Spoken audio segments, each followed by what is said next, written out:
आज दिनांक 19 फेब्रुवारी रोजी ठाणे जिल्हा काँग्रेस कमिटी, पर्यावरण विभाग आणि अनुसूचित जाती विभाग ठाणे जिल्हा यांच्या वतीने छत्रपती शिवाजी महाराज यांचा जयंती महोत्सव मोठ्या उत्साहात साजरा करण्यात आला। ठाणे जिल्हा काँग्रेस पर्यावरण विभाग अध्यक्ष प्रदीप गोविंद रोकडे, अनुसूचित जाती विभाग जिल्हा अध्यक्ष भरत कारंडे, बदलापूर शहर ब्लॉक काँग्रेस कमिटीचे महासचिव अकबर खान यांनी सदरच्या कार्यक्रमाचे आयोजन केले होते। बदलापूर पश्चिम सर्वोदय नगर या ठिकाणी या जयंती उत्सवाचे आयोजन करण्यात आले होते। यावेळी उपस्थित सर्व पदाधिकारी यांनी छत्रपती शिवाजी महाराज यांना फुलपुष्प अर्पण करून मानवंदना दिली। यावेळी काँग्रेस पक्षाच्या ठाणे जिल्हा महिला आघाडीच्या उपाध्यक्ष आस्था मांजरेकर यांच्या हस्ते छत्रपती शिवाजी महाराज यांच्या पुतळ्यास पुष्पहार अर्पण करून अभिवादन करण्यात आले। उत्सवाच्या निमित्ताने नागरिकांना मोफत सरबत व मिठाई वाटपाचा कार्यक्रम देखील आयोजित करण्यात आला होता। यामध्ये सुमारे 1000 पेक्षा जास्त शिवप्रेमींनी कार्यक्रमस्थळी उपस्थित राहून आपला सहभाग नोंदवला। यावेळी बदलापूर शहर ब्लॉक काँग्रेस कमिटीचे अध्यक्ष संजय जाधव यांच्यासह ठाणे जिल्हा युवक अध्यक्ष असगर खान, शहर युवक अध्यक्ष वैभव सुधा फुले, वंचित बहुजन आघाडी ठाणे जिल्हा उपाध्यक्ष दत्ता गायकवाड, लोकपालक पत्रकार सुरक्षा संघटनेचे जगन्नाथ जावळे, संतोष शेत्रे, काँग्रेस पक्षाचे पप्पू उपाध्याय, निर्जा आंबाडे, मनीषा पॉल, अर्जुन घरटे, पप्पू काळे, मनोज शुक्ला आणि काँग्रेस पक्षाचे पदाधिकारी कार्यकर्ते मोठ्या प्रमाणात उपस्थित होते। कार्यक्रम यशस्वी करण्यासाठी पक्षाचे पदाधिकारी संतोष भगत, सतीश रणदिवे, देवनाथ तिवारी, सुनील वाघचौरे यांच्या परिश्रमातून कार्यक्रमाची यशस्वी सांगता करण्यात आली। सर्वप्रथम छत्रपती शिवाजी महाराज यांच्या जयंतीनिमित्त मी आपणा सर्वांना आणि सर्व शहरवासियांना या जयंतीच्या हार्दिक शुभेच्छा देतो। छत्रपती शिवाजी महाराज यांचे संपूर्ण फक्त महाराष्ट्रातच नाहीत, संपूर्ण देशावरती फार मोठे उपकार आहेत। या देशामध्ये सर्वात प्रथम संविधान जे लागू केलं असेल लोकशाही मार्गाने, तर छत्रपती शिवाजी महाराजांनी लागू केलेलं आहे। छत्रपती शिवाजी महाराजांचा आदर्श घेऊनच डॉक्टर बाबासाहेब आंबेडकरांनी संविधान लिहिलेलं आहे आणि त्या छत्रपती शिवाजी महाराजांच्या आदर्शाने इथली राज्य व्यवस्था चालावी असा प्रयत्न आमचा सर्वांचा आहे। आणि छत्रपती शिवाजी महाराज यांच्या विचाराने हा देश आणि हा महाराष्ट्र चालावा, यासाठी आपण सातत्याने त्यांचे विचार घराघरात पोहोचवण्यासाठी किंवा जनमानसात पोहोचवण्यासाठी अशा प्रकारचे जयंती उत्सव आपण साजरे करत असतो। त्यामुळे या देशातील ह्या महाराष्ट्रातील महिला आज सुरक्षित नाही आहेत। ठिकठिकाणी खून, मारामाऱ्या, दरोडे, बलात्कार अशा प्रकारच्या घटना होत आहेत। छत्रपती शिवाजी महाराजांच्या राज्यामध्ये सगळं आलबेल असताना छत्रपतींचे विचार या महाराष्ट्राला दिलेले असताना देखील अशा प्रकारच्या घटना ठिकाणी घडतात। त्यामुळे जनजागृती होणं अत्यंत महत्त्वाचं आहे। छत्रपती शिवाजी महाराज आणि डॉक्टर बाबासाहेब आंबेडकर यांचे विचार जनमानसात पोहोचणे अत्यंत आवश्यक आहे। त्यामुळे अशा प्रकारचे सार्वजनिक कार्यक्रम होणे गरजेचे आहे आणि त्या प्रबोधनातून पुन्हा एकदा शिवराज्य या ठिकाणी स्थापन व्हावं अशी आमची इच्छा आहे। त्यामुळे छत्रपती शिवाजी महाराज अशा प्रकारचे जे विचार आपण या ठिकाणी पोहोचण्यास शक्य झालो तरच या जयंतीला काहीतरी अर्थ जाईल, तरच छत्रपती शिवाजी राजांना ही खरी मानवंदना ठरेल।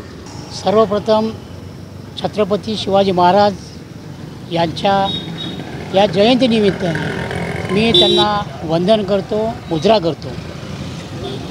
आणि आज जो कार्यक्रम काँग्रेस पक्षाने इथे राबवलेला आहे हा एक मोठा संदेश आहे, लोकांसाठी हा मोठा संदेश आहे। कारण छत्रपती शिवाजी महाराजांनी जे रयतेचं राज्य केलं आणि जनमानसामध्ये माणूस म्हणून जगण्याचा आजपर्यंतचा जो इतिहास घडलेला आहे तो तसाच टिकून राहावा म्हणून आज या जयंतीनिमित्ताने आम्ही येथील सर्व रहिवाशांना, नागरिकांना, देशातील नागरिकांना आम्ही सांगू इच्छितो की रयतेचा राजा जो होऊन गेला त्या रयतेचा राजाचं राज्य आजपर्यंत कसं टिकलेलं आहे असंच पूर्णपणे पुढेसुद्धा टिकावं असं मी सर्व जनतेला आवाहन करतो। आणि आजचा जो कार्यक्रम आमचा आहे सरबत वाटपाचा, हा नुसता सरबत नसून हा एक मॅसेज आहे लोकांपर्यंत की आज आपण छत्रपती शिवाजी महाराजांचा जन्मोत्सव साजरा करतो आहे, त्या गोडधोडप्रमाणे व्हावा ही आमची काँग्रेस प्रेमींची इच्छा आहे। सर्वप्रथम हिंदवी स्वराज्याचे संस्थापक आणि महाराष्ट्राचे आराध्य दैवत राजे छत्रपती शिवाजी महाराज यांच्या जयंतीनिमित्त त्यांना मानाचा मुजरा।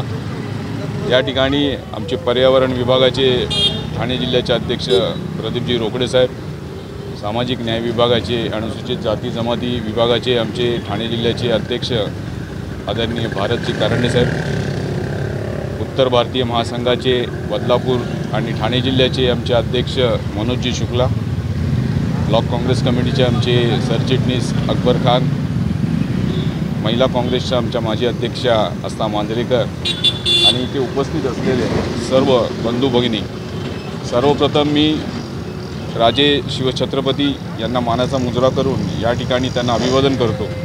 आणि आज खरं म्हणजे तर या पिढीला राजांचा इतिहास सांगण्याची गरज आली, कारण सध्याची पिढी, युवा पिढी ही मोबाईल, व्हॉट्सअप, यूट्यूब याच्या माध्यमात याच्यावर घुसलेली आहे. त्यामुळे यांना पुस्तकातलं महाराजांचा इतिहास हा बिलकुल माहीत नाही. त्यामुळे आपल्या घरातून मी प्रत्येक पाल्याला विनंती करेन की प्रत्येक पाल्याला आपल्या पालकांनी प्रत्येक पाल्याला आपल्या घरातून महाराजांचा इतिहास सांगावा. कारण आपल्याला माहिती आहे वयाच्या 16व्या वर्षी महाराजांनी पहिला किल्ला जिंकला होता आणि महाराज हयात असेपर्यंत त्यांनी असंख्य किल्ले जिंकले. या सगळ्या किल्ल्यांचा इतिहास आपल्या तरुण पिढीलासुद्धा व्हावा. आणि एक रयतेचे राजे काय असतात हे राजे शिवछत्रपती महाराज यांनी दाखवून दिलं होतं. त्यांच्या काळामध्ये आपण बघितलं की त्या मुघलांची काय परिस्थिती या लोकांनी करून टाकली होती महाराजांनी, की मुघलांनासुद्धा दिवसा पण दिसायचे, रात्रीही दिसायचे महाराज, सगळीकडे महाराजच दिसायचे. तर महाराजांची तशी दहशत होती. आणि हिंदवी स्वराज्य स्थापन जे आज झालं आहे ते महाराजांमुळे झालं आहे आणि हे असंच टिकावं आणि हे टिकवून ठेवण्याची जबाबदारी तुम्हा सर्वांची आहे. त्यामुळे या ठिकाणी मी जास्त काही न बोलता महाराजांना पुन्हा एकदा मानाचा मुजरा करतो आणि इथेच थांबतो. प्रतिनिधी ऋतिकेश रोकडे, लोकपालक न्यूज, बदलापूर.